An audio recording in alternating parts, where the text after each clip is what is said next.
Hello guys, ഇപ്പോൾ trending ആയിട്ട് നടന്നുകൊണ്ടിരിക്കുന്ന ഇഷ്യൂ ആണല്ലോ മറ്റേ ദീപകിൻ്റെയും ഷിൻജിതയുടെയും. അപ്പോൾ ഞങ്ങൾ അതിനെക്കുറിച്ച് രണ്ട് വാക്കുകൾ സംസാരിക്കാമെന്ന് വിചാരിക്കുന്നുണ്ട്. അതിന് എല്ലാവർക്കും അഭിപ്രായം തോന്നുന്നുണ്ടല്ലോ. അപ്പോൾ ഞങ്ങളുടെ കൺസെപ്റ്റിൽ എങ്ങനെയാണോ എന്നുള്ളത് ഞങ്ങളത് പറയാനാണ് ഉദ്ദേശിക്കുന്നത്. എന്താണ് നിൻ്റെ അഭിപ്രായം ഇതിനെക്കുറിച്ചിട്ട്?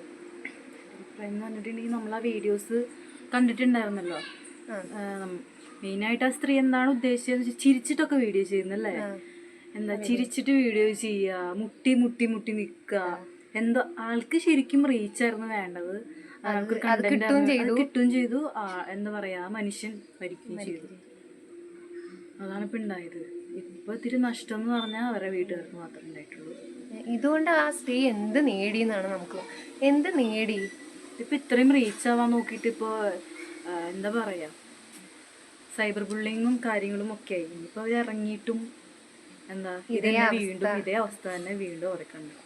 അത് കുറച്ച് നാളെ ഉണ്ടാവുള്ളൂ. പക്ഷെ എന്നാലും അത് കുറച്ച് നാളത്തേക്കാണെങ്കിലും ആൾക്കാർ ഇപ്പോൾ അങ്ങനെയൊക്കെ നടക്കുന്നുണ്ടെങ്കിലും ഇനി വരുന്ന ആൾക്കാർ, ഇതേപോലെ ഇഷ്യൂ നടക്കുന്ന ആൾക്കാർ പേടിക്കും ഒന്നും കൂടി അത് ഇടാൻ. ഇപ്പോൾ ഇതുവരെ ബസ്സിൽ ഞങ്ങൾ പഠിക്കുന്ന സമയത്ത് ഒരുപാട് നേരിട്ടിട്ടുണ്ട്. പക്ഷെ ഞങ്ങൾക്ക് അന്ന് ഞങ്ങൾക്ക് അറിയില്ല, പിന്നെ അതിനെ എന്ത് ചെയ്യണം എന്നറിയാത്ത സിറ്റുവേഷൻ ഒക്കെ ഉണ്ടായിരുന്നു. ഒന്നാമത് ഇപ്പൊ പഠിക്കുന്നത് കാര്യം എന്ന് വെച്ചിട്ടുണ്ടെങ്കിൽ തിരക്കുണ്ടെങ്കിൽ പോലും അവർ വീണ്ടും കുത്തിത്തിരികി കയറ്റാനേ നോക്കുള്ളൂ. അതിന്റെ ഇടയ്ക്ക് ഇങ്ങനെ ഒരു സംഭവം, അതായത് അത്രയ്ക്ക് തിരക്കൊന്നും ഉണ്ടായിരുന്നില്ല. അവള് അങ്ങോട്ട് പോവുകയാണ് അത് ചെയ്തുകൊണ്ടിരുന്നത്. അതിനോട് പക്ഷെ ഇനി ആൾക്കാർ അതിനെക്കുറിച്ച് എന്താ പറയാ, ഇപ്പൊ പിള്ളേരായാലും ഇപ്പൊ റീച്ചിന് വേണ്ടി ഇപ്പൊ എന്തേലും ഇട്ട് കഴിഞ്ഞാൽ അപ്പൊ റീച്ചിന് വേണ്ടിയാണ്. ശരിക്കും ഇങ്ങനത്തെ ഒരു സംഭവം ഇപ്പൊ ഉണ്ടായെന്ന് വിചാരിക്കും, ഒരു സ്ത്രീക്ക് നേരെ ഇതുപോലെ ഉണ്ടായെന്ന് ഇപ്പൊ എന്താ വിചാരിക്കുക, ഇതിന് മുന്നേ ഇതുപോലൊരു സംഭവം ഉണ്ടായിട്ടുണ്ട്, അപ്പോൾ അത് കളവാണെന്ന് വിചാരിക്കുള്ളൂ. അങ്ങനെയും വരാം. പിന്നെ ഇപ്പൊ സോഷ്യൽ മീഡിയയിൽ ഇപ്പൊ ആ പെണ്ണുകാരൻ ഓൾമോസ്റ്റ് എല്ലാ സ്ത്രീകളെയും ബാധിച്ചു. ആ സ്ത്രീ കാരണം ഇപ്പൊ ഒരുപാട് സ്ത്രീകൾക്ക് നേരെ ഓരോന്ന് വരുന്നുണ്ട്. ഇപ്പോ കുറെ പെണ്ണുങ്ങളുടെ ഭാഗത്തും ഉണ്ട്, ഇല്ല എന്ന് പറയുന്നില്ല. പക്ഷെ ജെന്യുവൻ ആയിട്ടുള്ള ആൾക്കാരും ഉണ്ട്, ജെന്യുവൻ ആയിട്ടുള്ള കേസുകളും ഉണ്ട്.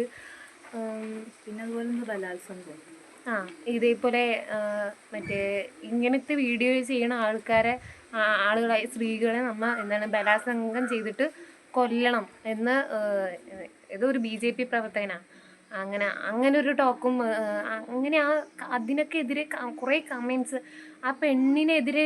അത് മൊത്തം സ്ത്രീകളെയും ബാധിക്കുന്ന ഒരു ഇഷ്യൂ ആയി. ഇപ്പോൾ അവരുടെ ആ കുടുംബത്തിൻ്റെ ഒരു സിറ്റുവേഷൻ ഒന്ന് ആലോചിച്ചു. ആ ഒരു മോന് ആളാണെങ്കിൽ ആളുടെ ഭാഗത്ത് തെറ്റൊന്നുമില്ല എന്നാൽ നമുക്ക് വ്യക്തമായിട്ട് മനസ്സിലാവും. ഒരു ജീവൻ പോയി. പിന്നെ ആ സ്ത്രീക്ക് ഇപ്പൊ എന്ത് കിട്ടി? ഒന്നും കിട്ടിയില്ല.